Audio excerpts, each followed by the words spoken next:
There are new reports now from campaign insiders that Mrs. Clinton plans to, quote, run out the clock, largely ignoring the controversies until the voters go to the polls.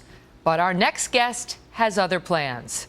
He says his website, WikiLeaks, is set to publish information that will not be helpful to Mrs. Clinton, and it may force her to respond. Moments ago, we had a lengthy and fascinating conversation with Julian Assange, co-founder and editor-in-chief of WikiLeaks. He only agreed to speak to us from an undisclosed location since he is currently wanted for extradition by Sweden, and he's under investigation by the U.S. government, too, for his role in the largest leak of classified documents in U.S. history. Julian, thank you very much for being here. So let's start with the additional information you have regarding Hillary Clinton. When can we expect this information?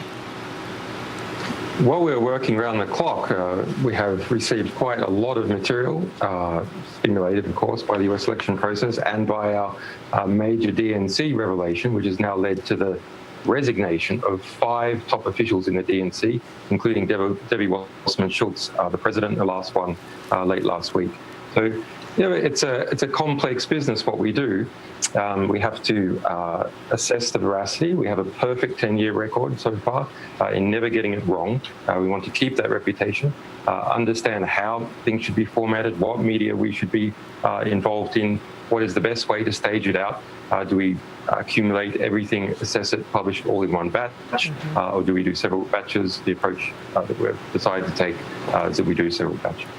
But give us a general sense. I mean, are we going to see it before the November 8th election?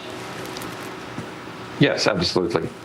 In the case of the DNC leaks, for example, we pushed as fast as we could to try and get it in before the Democratic nomination conference, because obviously people have a right to understand who it is that they're nominating and what sort of process was involved. And the same is true here for the US electoral process. People involved in that election have the right to understand who it is they're electing. Now, you've seen it, right? Can you tell us how significant you believe it is? I mean, compare its significance to what we saw released by WikiLeaks in July.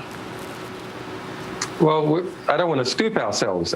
We have a lot of pages of material, thousands of pages of material. So I have not read every single page. We're hard at work in doing that, trying to understand, etc. I don't want to give the game away, but it's a variety of different types of documents from different types of institutions that are associated with the election campaign.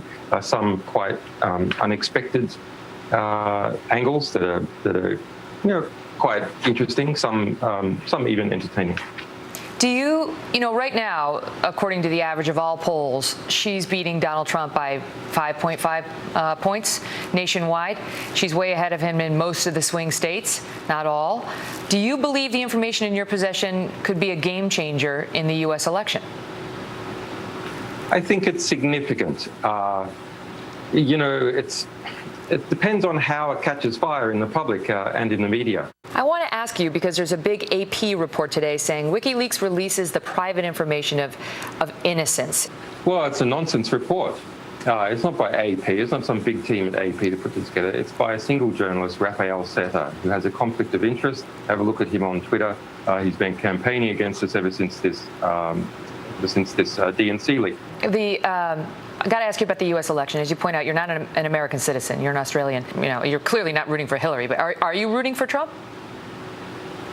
No. I mean, if we have good information on Trump, we publish that. If we have good information on Hillary, the Democrats, we publish that. I would like to believe that no media organization in the United States would not have published the DNC emails. But I don't think that's true, actually. I think MSNBC wouldn't have published them.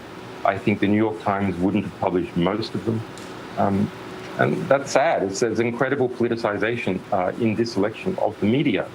And it is a bit concerning, the allegations that by the Clinton campaign that everyone is a Russian agent are really disturbing. Why is that? Well, because bizarrely, Hillary Clinton, the Democrat, has positioned herself now to be the security candidate. She's powered up with the neocons responsible for the Iraq War. and she's grabbed on to this kind of neo-McCarthyist hysteria about Russia and is using that to demonize the Trump campaign. The Trump campaign has all sorts of things wrong with it, but as far as we can see, being Russian agents is not one of them. Some people have asked us, when will you release information on Donald Trump? And of course, we are very interested in all countries to reveal the truth about different candidates so people can understand. But it's really hard for us to release anything worse than what comes out of Donald Trump's mouth every second day. I mean, it's part of his charismatic appeal that he speaks off the cuff. But that's difficult for Donald Trump to overcome a lot of those things, even with a lot of great material coming out by WikiLeaks or other publications. Right, and you don't do the hacking, you just do the releasing. And there have been some leaks about our military, including one back in 2007 that was controversial. You guys released video of an Apache helicopter in Baghdad, and sure enough, the United States had killed 2 Reuters photographers, and some children were injured. And WikiLeaks, we saw that thanks to video that you guys released. But the military came out later and said it doesn't show the full context, and they say RPGs were found. Ground troops leader discovered 2 RPGs, an RPG launcher, a rifle where this group had been clustered. Look, we had a clear result.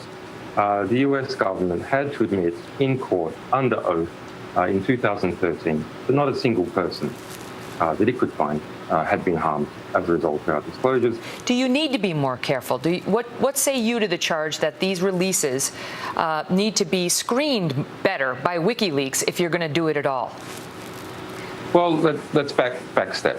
So what exactly is the allegation here? The allegation is that WikiLeaks is publishing too much true information.